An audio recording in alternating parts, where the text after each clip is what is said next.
llamado de Jeremías no es igual que el llamado de lo de hoy en día. ¿Cómo así, Walter? Pues yo te lo voy a explicar. Mira, hay personas que nacen para un propósito, pero hay otros que nacen con propósitos. Wow. Me explico. Cuando una persona nace para un propósito, de que cumple ese propósito se muere. Porque es un propósito. Hay otros que nacen para propósitos, no es uno, son varios.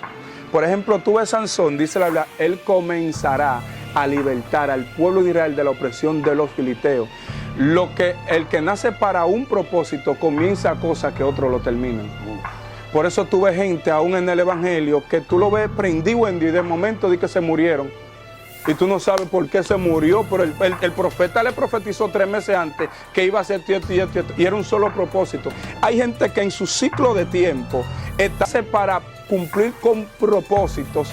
Antes de ellos nacer, ya ellos estaban embarazados en la mente de Dios. Sí, sí. Antes de ellos ser, ya ellos eran. Entonces, hay un precio para eso.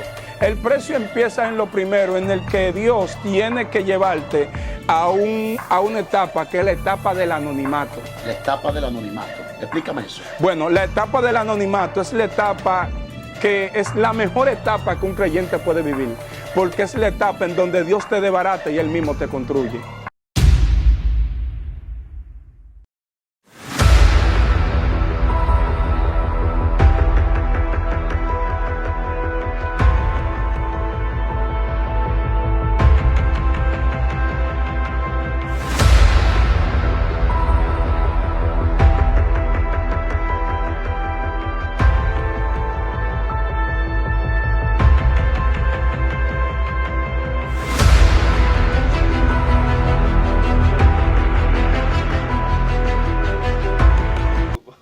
Dios le bendiga y Dios le guarde en este precioso día. Gracias a mi hermano Aarón Polanco por traerme a mi propio canal y entrevistarme en mi propio canal. Sí. Vamos a tener una conversación de un tema muy edificante, esperando de que los que no se han suscrito se puedan suscribir y usted le puede dar me gusta al video. ¿Qué tenemos hoy? El tema que tenemos para hoy es el precio del llamado. El precio del llamado, Dios sí. mío. Y no hay una pregunta en específica para uno entrar en punto de partida. Mira, en el libro de Jeremías, capítulo 1, el Señor le dice a Jeremías: antes que te formase te conocí, y antes que naciese te escogí, te santifiqué y te di por profeta a las naciones. O sea que Jeremías, antes de su nacimiento, ya él fue llamado de parte de Dios. Lo que pasa es que entonces ahí penetra una palabra poderosa. Y es que el llamado de Jeremías no es igual que el llamado de lo de hoy en día. ¿Cómo así, Walter? Pues yo te lo voy a explicar. Mira, hay personas que nacen para un propósito, pero hay otros que nacen con propósitos. Wow. Me explico. Cuando una persona nace para un propósito, de que cumple ese propósito se muere. Porque es un propósito. Hay otros que nacen para propósitos, no es uno, son varios. Por ejemplo, tú ves Sansón, dice la Biblia, él comenzará a libertar al pueblo de Israel de la opresión de los filisteos. El que nace para un propósito comienza cosas que otros lo terminan. Por eso tú ves gente aún en el evangelio que tú lo ves prendido en Dios y de momento di que se murieron. Y tú no sabes por qué se murió, pero el profeta le profetizó 3 meses antes que iba a ser esto y era un solo propósito. Hay gente que en su ciclo de tiempo estaban para cumplir con una sola cosa aquí en la tierra y murieron. A diferencia de otros, que el que nace para cumplir con propósitos, antes de ellos nacer, ya ellos estaban embarazados en la mente de Dios. Sí, sí. Antes de ellos ser, ya ellos eran. Entonces, hay un precio para eso. El precio empieza en lo primero, en el que Dios tiene que llevarte a una etapa que es la etapa del anonimato. La etapa del anonimato. Explícame eso. Bueno, la etapa del anonimato es la etapa que es la mejor etapa que un creyente puede vivir, porque es la etapa en donde Dios te desbarata y Él mismo te construye. ¿Por qué? Porque hay personas que estando en el anonimato quieren salir del anonimato y al estar desbaratados salen entonces para el Canaán, ellos salen por pedazos. Y es por eso que hay gente que tienen que devolverse porque dejaron la cabeza en Egipto, en el desierto, y tienen que devolverse a buscarlo. Porque allá en el desierto Dios te desbarató para quitarte la mala costumbre, la mala maña. El mismo Dios te va formando. El mismo Dios te desbarata, el mismo te destruye, el mismo te construye. El mismo Dios te desacomoda para el mismo luego acomodarte. Pregúntaselo a Moisés. El hombre que estamos hablando, llamado Moisés, es un hombre que tenía más de 70 dialectos según la historia allá en Egipto. Es un hombre que manejaba conceptos egipcios. Era un hombre que era segundo, era un hombre que era un príncipe, comía las 3 papas, comida, desayuno y cena. El hombre no comía pan con mantequilla hasta que el mismo llamado lo confrontó. Sí. El hombre se ve en el desierto experimentando, porque el hombre tiene primero que pasar el desierto para luego devolverse para poder pasar a la misma gente por el mismo desierto que él pasó. Me explico. O sea, ¿qué te explico? El mismo Moisés que comía comida, desayuno y cena, parafraseando, es el mismo Moisés que luego se ve sin nada cuando viene a ver allá en Madián, pasando su proceso con Yetro. Y ahí el mismo Dios lo desacomoda para luego él mismo porque él estaba cómodo. El mismo Dios lo desacomodó. La mayoría de los hombres y las mujeres de Dios que han pasado por proceso son personas, amados, que han tenido que llorar lágrimas de sangre. Wow. Han tenido que dejar el pellejo en el desierto para poder agradar a Dios. Por eso, tú ves personas que hoy en día que tienen tantos años en el Evangelio y no han fluido, y ellos creen que esto depende de tiempo. Esto no depende de tiempo. Esto depende del nivel de llamado que tú tengas. Okay. O sea, por ejemplo, si yo te pregunto, ¿qué tiempo tú duraste para ser un predicador? Tú me vas a dar un tiempo, pero yo te voy a dar un tiempo y el tiempo quizá no va a compaginar. Okay. Entonces hay personas que entienden que para tú ser como ellos son, tú tienes que pasar el mismo tiempo que ellos pasaron. O sea, no todos los embarazos son del mismo tiempo. Hay embarazos de 7 meses, pero hay embarazos de 8, pero también hay embarazos de 9. No todos los embarazos equivalen al mismo tiempo de embarazo. Ok, tú me estás diciendo que hay diferentes tiempos de formación para cada llamado. Exacto, porque cada magnitud de llamado equivale a una magnitud de proceso. Ahora, Westerly, ¿cómo identificar cuál es mi llamado y también cómo ser efectivo en el llamado que Dios me ha hecho? Mira, esto va a golpear gente. Te voy a explicar por qué. Porque la mayoría de los creyentes tienen el llamado secuestrado dentro de la iglesia. Dios mío. Cuando te digo que personas tienen el llamado secuestrado dentro de la iglesia, porque hay personas que, por ejemplo, le asignan el llamado por vista. Para tú conocer cuál es tu llamado, lo primero es que tú tienes que tener intimidad con el que te llamó. Ok, la intimidad. Me explico. No es lo mismo tú tener intimidad con Dios que Dios tener intimidad contigo. O sea, no es lo mismo yo tener secreto contigo que tú tener secreto conmigo. Hay amistades tuyas que tú le has contado más que lo que ellos te han contado a ti de su vida.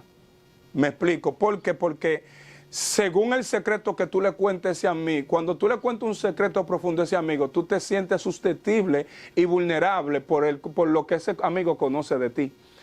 Pues me explico, si Dios a ti te cuenta secretos, ya tú te sientes bajo un nivel de compromiso por lo que ya Él te ha contado. Me voy a explicar de una manera más profunda. Cuando tú tienes intimidad con Dios, hay un momento en el que el mismo Dios te revela cosas que ni siquiera le ha llegado a la mente, a los foques. Hay secretos que Dios te cuenta a ti que no ha llegado ni a CDN. Y simplemente por ese secreto que tú sabes, ya tú te ves con el compromiso de ejecutar, porque tú formas parte de ese secreto que Dios a ti te contó. Por ejemplo, hay personas que no saben lo que ellos portan porque ellos se volvieron dependientes a una segunda voz. Okay. Por ejemplo, necesitan un intermediario. Sí, porque tú sabes muy bien que hay personas que nacen con ciertos talentos, con ciertas habilidades, y tus habilidades muchas veces están muy divorciadas de la realidad de Dios contigo. Me explico. Hay gente que entran al Evangelio y entran al Evangelio tocando güira. Viene el profeta y dice, Dios te puso como músico aquí. ¿Y quién te dijo a ti que músico es un llamado? Donde Efesios habla de otra cosa. Amén. ¿Quién te dijo a ti que porque tú toques la batería, sin embargo, en mi congregación saben tocar batería y piano y no fue un maestro a enseñarlo? O sea, hay cosas que el público que te lo atribuye de boca. Por ejemplo, hay gente que ya lo catalogan pastor porque tiene una barriguita. ¿Me da a entender? El que profetiza mucho con un don de profecía lo catalogan como profeta. No es lo mismo ser profeta que tener un don de profecía. Son dos cosas distintas. Entonces, tu llamado tú lo vas a descubrir dependiendo del nivel de intimidad que tú tengas con el que te llamó. Porque hay gente que trabaja en una empresa y no conocen al dueño de la empresa. Por eso es que cuando hay reducción de personal, el primero que se va es el que no le lleva el café al dueño. Por eso que cuando tú entras a una empresa y tú eres el que le lleva el café al gerente, el gerente cuando ve la lista de reducción dice, bórreme ese día y ese no. Porque si tú me votas ese no me va a traer el café por la mañana. ¿Me entiendes? Ahora, para mi hermano Wester, uno que es llamado a predicar la palabra como evangelista, ¿cuáles son las pautas que tú le recomiendas para ser efectivo en ese ministerio evangelístico? Mira, lo primero es que un evangelista, bueno, esto va a golpear mucho de este tiempo. Lo puedo desatar. Desátalo. Mira, lo primero es, el evangelista que no tiene corazón de Dios, tiene que tener tacto para predicar. Si tú como evangelista no tienes corazón de Dios, corres el riesgo de lastimar en vez de edificar. Porque el hombre que tiene el corazón de Dios siente lo que siente Dios. Hay evangelistas que son evangelistas que tienen el corazón de Jonás, que saben que Dios transforma, pero ellos lo que quieren muerte para la gente. Dios, Padre. Entonces, me explico. ¿Qué te quiero dejar dicho con esto, mi hermano? Que lo primero es que el hombre de Dios tiene que tener la misma la magnitud de misericordia que tiene Dios hacia la raza humana. Tener su humana, quédate ahí, manito.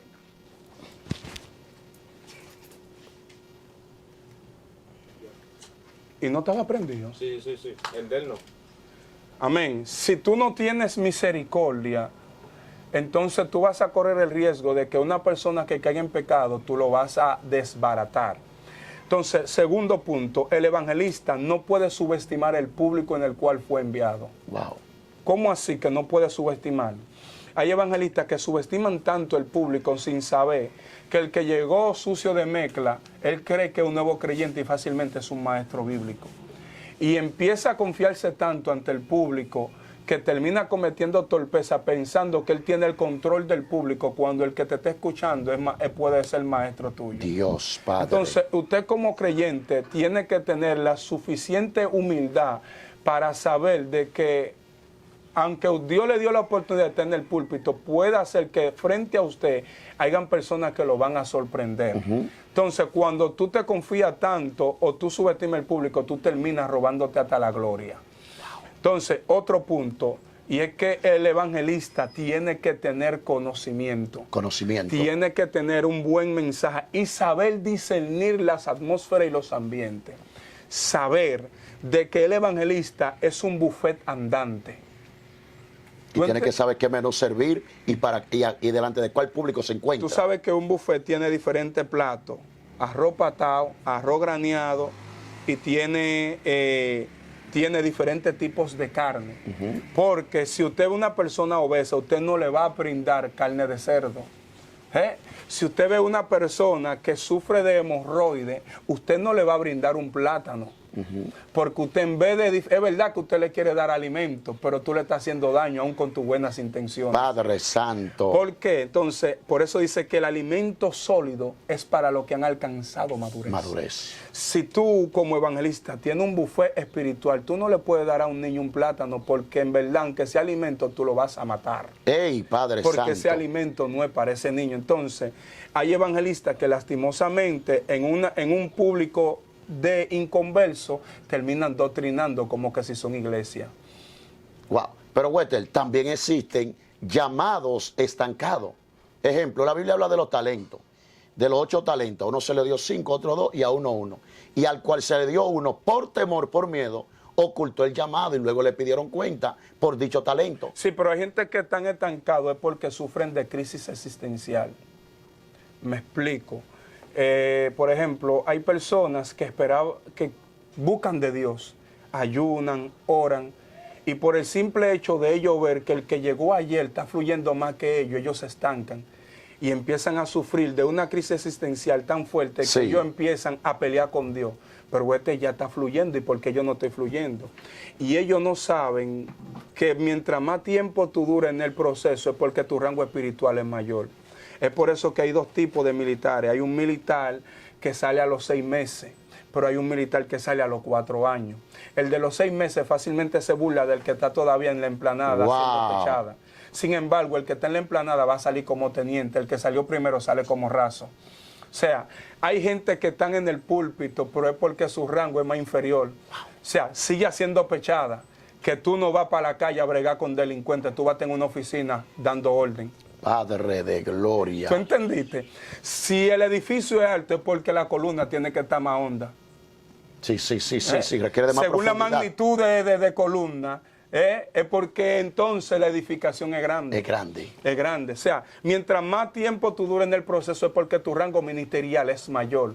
Manito, yo conozco nuevos creyentes que ahora mismo tienen 2 meses en el Evangelio y ya están prendidos en lengua. Pero el que no maneje estos conceptos va a terminar queriendo matar por un celo ministerial. Porque entonces ahí es que entra el celo. O sea, si Aarón o nuestra hermanita que está detrás de cámara está fluyendo más que yo no puedo sentir celo. Yo tengo que tener identidad para saber a qué Dios me llamó. Si Dios me llamó nada más para agarrar la almohada, deja que ella agarre su homer, a mí no me importa. A mí lo que me importa es la asignación que a mí Dios me dio. Entonces hay personas así, que ellos por tener la envidia de otros terminan desenfocándose de lo que Dios a ellos le asignó, para ellos estar pendiente a la asignación de otros. Dios. Entonces terminan teniendo un exceso de admiración hacia el otro y descuidan de lo de ellos para andar detrás de otro. Yo he visto gente cargando maletas, cuando ellos que están cargando maletas por una super humildad, y tu super humildad te está haciendo desenfocar de lo que Dios a ti te llamó. Yo te cargo la maleta, pero sin olvidarme a lo que Dios a mí me llamó. ¿Me explico? Sí. Entonces, hay estancamiento porque hay gente que todavía no le han encontrado respuesta, el por qué ellos todavía están estancados. Ok. Entonces, los estancamientos vienen porque hay gente que se estancan primero aquí en la mente. Por ejemplo, Marta y María. Sí. Lo primero que Dios tuvo que hacer es revivirle a Lázaro de la mente. Para luego revivirlo físicamente. Físicamente. Porque es que Marta tenía el velorio aquí. O sea, tú me estás diciendo que hay estancamiento que realmente no es el enemigo que lo ha provocado, es la persona en su propia mentalidad. Su propia mentalidad, bueno, hay uno que está acabando ahora mismo y hay gente que lo han sufrido, que están ahí. El miedo escénico. Sí, porque por cierto, el del talento fue por miedo que lo escondió. Por miedo escénico. ¿Tú no has visto gente que en la escuela dominical son los que más opinan? Dale el micrófono. Se trancan con el micrófono. Eran esa misma gente que daban puñaladas por si tú le cogías el marido. Dale el micrófono. Pregunta, Wester, ¿ese miedo escénico quién lo produce? ¿Viene de nuestra propia humanidad o hay una fuerza de la tiniebla que está operando?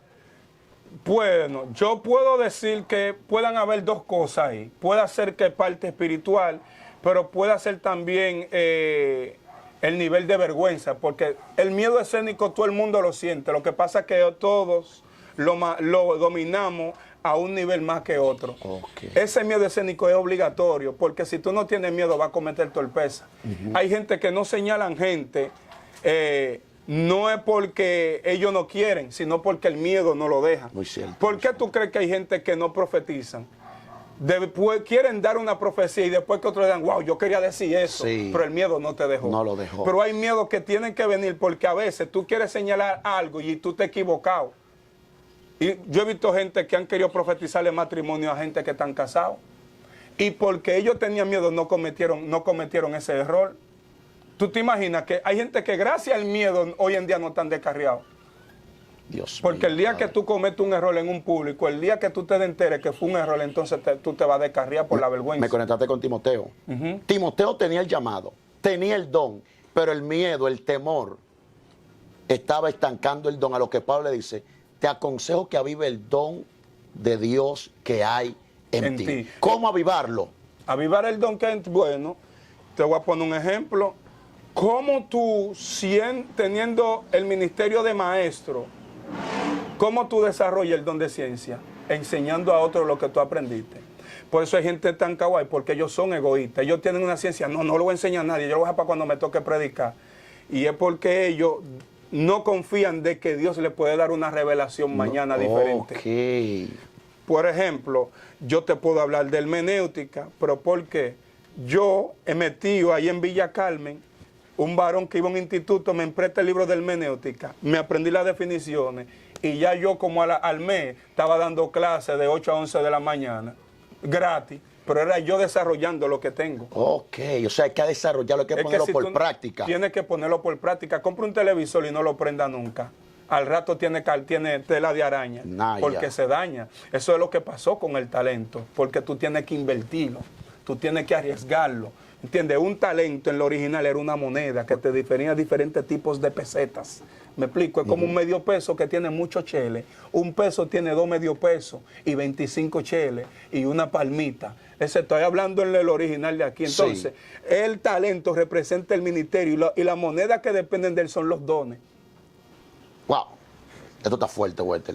Wester, hay cosas que la persona de llamado tiene que estar dispuesto a sacrificar por prestarle atención y darle carácter al llamado. Ejemplo, Abraham tuvo que dejar muchas cosas. Cristo dijo, el que quiera venir en pos de mí, niéguese a sí mismo, tome su cruz cada día y sígueme.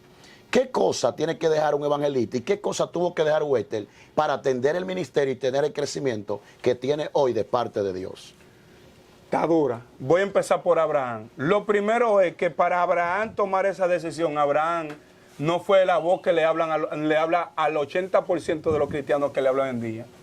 Porque la voz que le está hablando al 80% de los cristianos es una voz del yo de ellos, el Dios de su mente, no una voz de Dios. Santo Dios. Porque la voz de Dios, para tú saber qué Dios que te está hablando, vamos a ver los resultados más adelante, cuando tú lo obedeces. El resultado de escuchar, de obedecer la voz de Dios, traen cosas bonitas.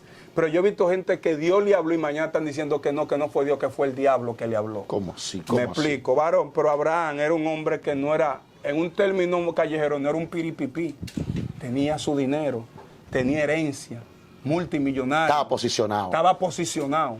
Varón, yo te estoy hablando, varón, que en el tiempo de Abraham no había teleférico, no había motor CG, no había ni carretilla.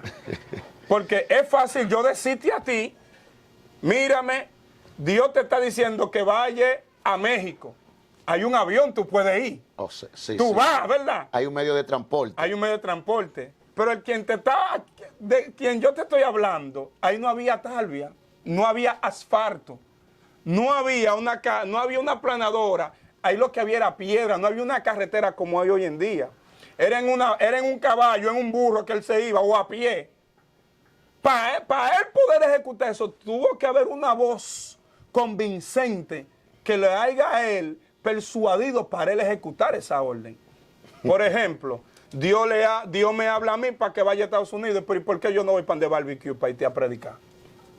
Ayúdame ahí, Wester. ¿Entiendes lo que te digo? ¿Cuál es la diferencia? Sí, la diferencia es que el Dios de mi mente me habla para ir a buscar dólares. Okay. Pero ese mismo Dios de mi mente no me habla porque me secuestran.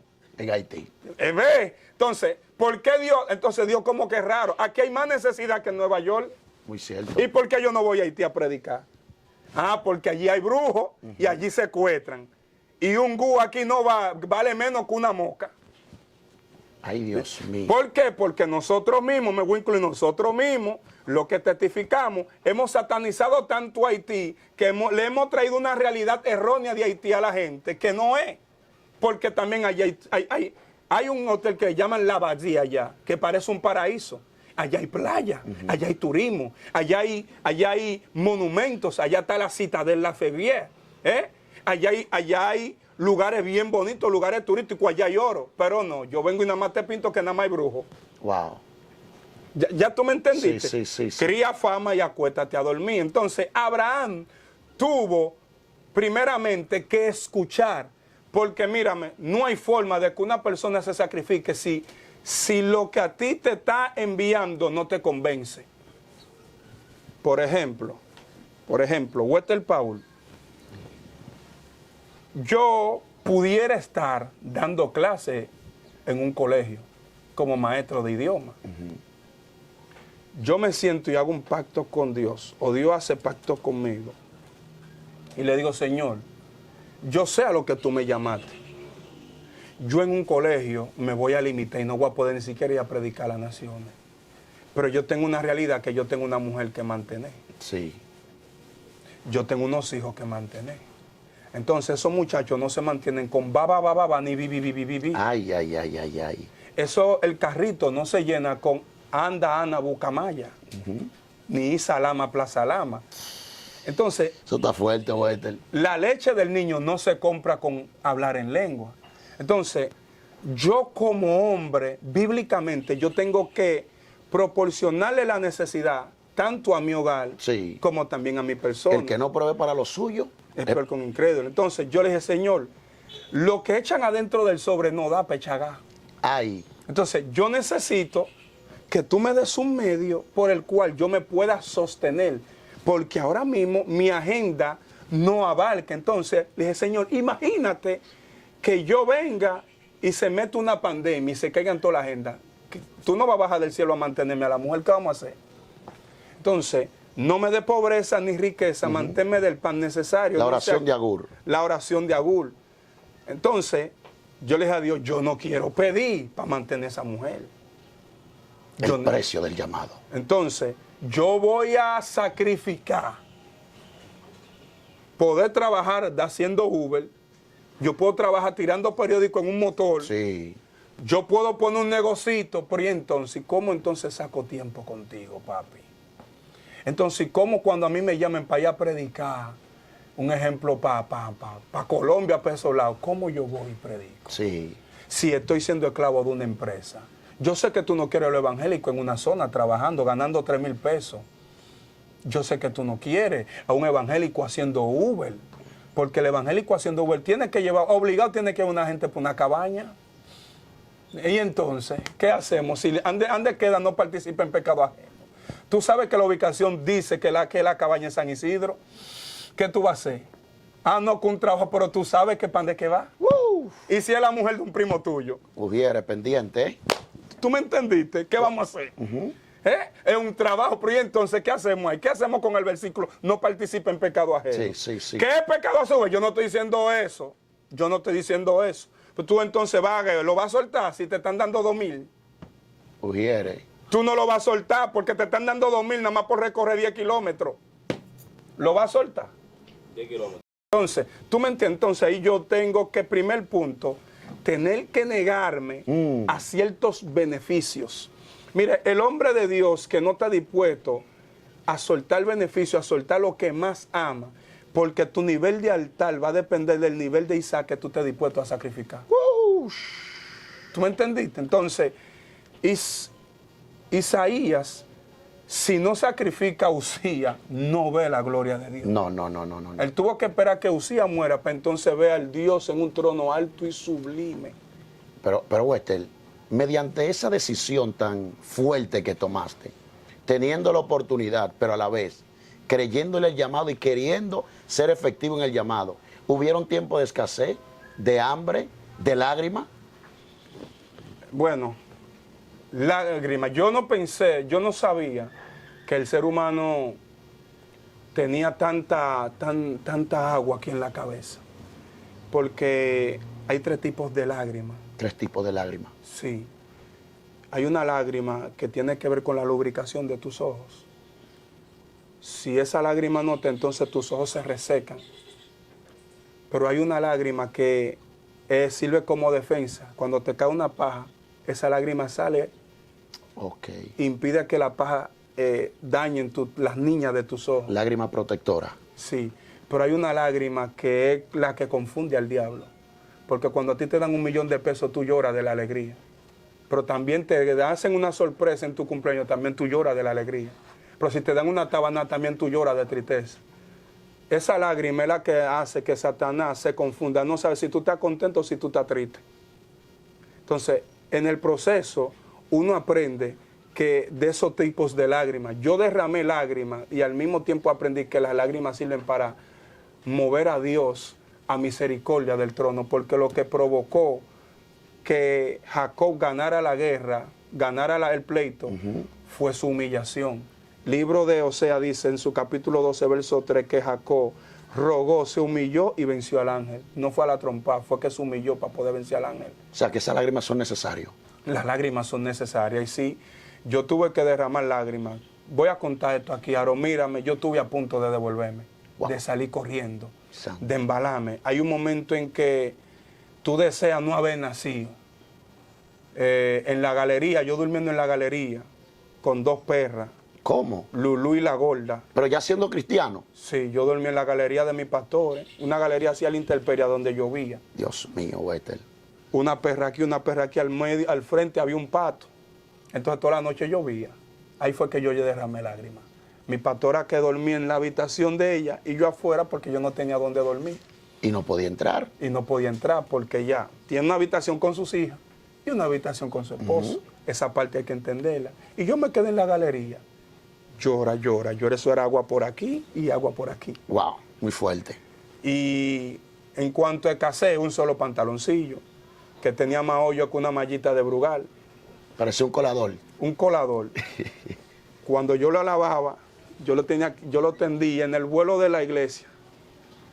Y tú sabes que por el caballete de los zinc entraba el aire y caía ese pantaloncillo. Angelina, que iba a limpiar la iglesia a las 3, oraba a las 3 y a las 4, se topaba con la fotografía.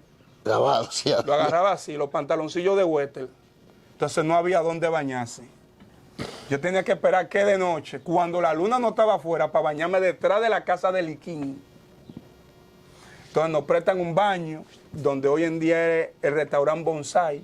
Ahí en ese baño, en una segunda, sin puerta el baño. Yo tenía que bañarme en el mismo cubo que usaban las siervas cuando iban a coger silicio por orinar. Sí. Yo era mejor no bañarme, porque cuando me bañaba era un olor a miau arriba. Dios mío, el proceso. Claro, tú lo ves ahora ensacado y predicando, pero hay un proceso. Pero te digo una cosa, ese proceso, el proceso no es quien me hace ser. Yo digo, es el resultado que yo aprendí ahí. Es el resultado. Wow. Porque el desierto tiene una sola orden para ti. ¿Cuál es? Y es soltarte cuando tú aprendes. No, hasta que tú no aprendes, Él no te suelta. Porque cuando tú aprendes, tú te vuelves proceso para el proceso. Entonces el desierto dice, yo no quiero un golpe de estado de ti, yo mejor te voy a soltar del otro lado de Canaán. Porque el desierto es una cosa y Canaán es otra. Canaán no es la Nueva Jerusalén. Porque allá arriba tú no lloras. Y después que tú llegas a Canaán, ahí es que tú lloras.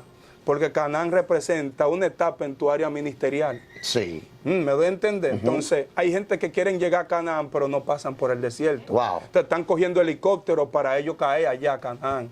Ahí tengo un mensaje titulado Del desierto a Canaán. Padre Si Santo. tú no llegas al desierto, el desierto es un filtro, porque en el desierto tú vas soltando el viejo hombre. Yo he visto gente predicando en Canaán, pero con pedazos de viejo hombre. Dios. Y es porque fue que no agotaron su proceso en el desierto. O sea, para ellos llegar a Canaán. El western que hoy estamos viendo, efectivo, de gran bendición, siendo llevado a diferentes escenarios, diferentes medios, para bendecir a una audiencia con la palabra de Dios y también visitando naciones. Es el western que pasó por ese momento de desierto, creyéndole el llamado de Dios. Mira, hay un desierto que te moldea tanto en el habla, pero también te moldea, ¿cómo te digo? Te forma en tu carácter. Ok. Yo no voy a decir que estoy completo. Yo tengo que reconocer que hay muchas cosas en Western que tienen que cambiar. Voy a soltar lo suelto. Desata eso. Antes de Western pasar por ese proceso, Western pasa por 7 años descarriado. Y antes de Western pasar por esos 7 años descarriado, Western era un Western que era un predicador pero sin corazón de Dios. Un Western que veía una taza de café y te asesinaba por esa taza de café, porque Western entendía que el que bebía café tenía 4 solares en el infierno. Tú eras radical en eso. Legalista. Legalista. Entonces, yo era un Saulo que perseguía a hombres de Dios en el nombre de Dios. ¿Tú entendiste? Y fíjate, mira cómo todo encaja. Yo era un Saulo. Sin embargo, mi apellido Paul es Pablo. Y de Saulo Dios me convierte en Pablo, que significa pequeño. Porque de ser altanero, Dios me tiene que volver pequeño, pero en el desierto. En el desierto. Dios tiene que tumbarme de ese caballo de altanería. ¿Tú me entiendes? Entonces, ¿qué acontece? Que en esos 7 años, Dios tuvo que permitir cosas en mi vida, caídas, en la que cuando llego, quien me ayuda a restaurarme son personas que yo perseguía. Wow. Te estoy hablando que quien me ayuda a restaurar, que está en mi proceso, la sierva Jocelyn, la profeta Sandra. Yo te estoy hablando de gente que tenían una argolla de arete, que parecían una goma de extractor. Aquí, la pintura por aquí. Y Dios lo que me está enseñando, mira, que no el recipiente, sino la intención con la que Dios estoy formándote. Muy fuerte. Entonces yo tengo que venir obligatoriamente con otra dinámica. Entonces yo tuve que experimentar rechazo. Tuve que experimentar menosprecio. Porque el hombre que viene con un historial que para Dios cambiar esa expectativa, yo tuve que soportar, aguantar gente que me grite, aguantar gente que me hablen mal, aguantar gente que me traicione, soportar personas que me mientan, cosa que yo no soportaba en el mundo, yo tengo que soportarlo ahora. Sí. Yo tuve que experimentar lo que es la misericordia y la tolerancia aquí. Aleluya. Pero Wester, hemos escuchado de el proceso, las lágrimas, el desierto, pero dice David, luego de sacarlo del foso de la desesperación, que lo puso luego sobre peña y enderezó sus pasos. Y cántico nuevo. Y cántico nuevo. Y conviene que yo declare la señal y maravilla que el Dios Altísimo es yo conmigo. Háblame de ese cambio, lo que está viviendo, las promesas que estás viendo de parte de Dios hoy en la actualidad. Hay una palabra, creo que está en los profetas menores, donde el mismo Dios da un decreto a Israel y le dice que el pisador de uva alcanzará al que lleva la simiente. Para entender este verso, tú tendrías que entrar al ciclo del vino. Tú sabes que para hacer el vino había que sembrar la uva, esperar una temporada para que la uva crezca y florezca, luego el pisador recogerla y luego que lo pisa. O sea, el que llevaba la simiente tenía un ciclo y etcétera, para luego llevarlo después de que lo pisaban, para poder sacar la uva. Dios tuvo que unir 2 temporadas conmigo. 2 temporadas. 2 temporadas. Yo no terminé bien de sembrar cuando ya yo estaba viendo, mi hermano, el resultado. Y ese resultado, yo no me esperaba que me iba a casar tan rápido. En la pandemia, recuerdo yo que yo cuando abría la ventana de la iglesia, yo empezaba a gritar. Y lloraba porque a las 2 de la tarde yo tenía que estar encerrado en la iglesia porque la iglesia estaba cerca del destacamento y tú sabes la búsqueda que había con los policías. El que agarraban era 2,000 que había que dar. Yo no tengo familia. Estoy en un proceso de restauración. 5 años sin ver a mi hijo, que ni hablaba nada. Yo no sabía de mi hijo. No sabía parte de los hermanos míos. Y cuando yo veía una pareja pasar agarrada de la mano, yo empezaba a gritar. Yo decía, wow, ¿será verdad lo que me dijo el demonio tal? Porque un demonio me había dicho, tú nunca te vas a llegar a casar. Tú vas a llegar a tener relaciones, pero tú no te vas a llegar nunca a casar. Y cuando yo veía una pareja, yo lloraba. Porque yo decía, ¿será verdad que más nunca me voy yo a casar? Entonces, yo me deprimí. Porque entonces el que decía, no te preocupes que yo te llevo algo a la iglesia, nunca le vi yo la cara.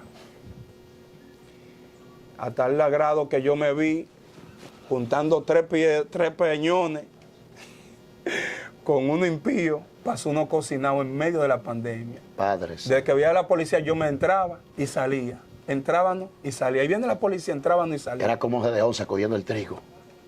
Cocinando en 3 piedras en medio de la pandemia, en el toque de queda, detrás de la iglesia. Si veía a la policía, nosotros nos escondíamos. Parecían un maleante para poder comer un arroz con pica pica, un arroz con pacofí. El buen pan lo sancochábamos con mantequilla y huevo. Y, ¿qué te digo? No me lo esperaba. Y cuando ya yo quise abrir los ojos, ya yo estaba comprometido. Bueno, tú fuiste el que estaba en la... Me dieron el honor ustedes de estar ahí como animador, motivador en Dios. Cuando las cosas empezaron a bajar, entonces fue que aparece Anderson en escenario. Y estamos aquí en Joven de Cristo, después estaban en Excelencia. Y Dios ha ido moldeando y la gloria de Dios. Tengo a mi hijo viviendo conmigo. Tiene tu esposa, Dios te dio un lindo matrimonio. Tengo mi casa. Yo no tenía casa, Dios me dio mi casa. El hombre que dormía en un garaje, en una galería. En una galería. Ahora tiene su techo dado por Dios. Tengo mi techo, la gloria de Dios y nada. No tengo una Homer, pero estoy montado. Y mira cómo tú andas. Sí, bonito. Tengo barriga, tengo el púlpito ya. Ejecutivo. Hace poco estuviste en Estados Unidos. Sí. Te vi ahí que subiste un video con traje. Ay, Dios mío, qué frío. Sí. Dios se glorifica, Wester. La gloria de Dios, mi Abba, hermano. Padre, te adoro, Jesús. ¿Qué le digo a los hermanos que están ahí? soportar, tener resistencia. La resistencia es la debilidad de Satanás. Él dice, someteos a Dios, resistid. Después de resistir es que el diablo huye. Y el diablo huirá de vosotros. Mientras más tú resistes, más probabilidad tiene el diablo de salir corriendo. El precio del llamado. O sea, más que teoría, tú lo viviste. Sí, yo lo viví. Y hoy lo estás testificando. Y voy a ser sincero, varón, lo repito, yo estuve a punto de salir corriendo. A punto de salir corriendo. Pero Dios me dio la fuerza de estar aquí. No voy a decir que soy el más santo, porque vuelvo y digo, mi santidad yo no la comparo con el prójimo. La santidad mía yo la comparo con Dios. Cuando yo miro mi santidad y miro la de digo, no, pues yo lo que soy un miserable. Entonces, yo no comparo mi santidad con nadie, porque me voy a querer más santo que otro. Santo Dios. Wethel, yo sé que este contenido va a hablar a muchas vidas. Amén. Personas que lo que están viviendo, lo que les revele que son de llamado. Y que entre más tiempo están en el desierto es porque más grande y mayor es el llamado. Amén, amén. Te paso, Wethel, para que culmine. Dios le bendiga y Dios le guarde. Si ha llegado al final de este video, no olvides suscribirte a este canal, activa la campanita de notificación y dale me gusta al video. Dios le bendiga.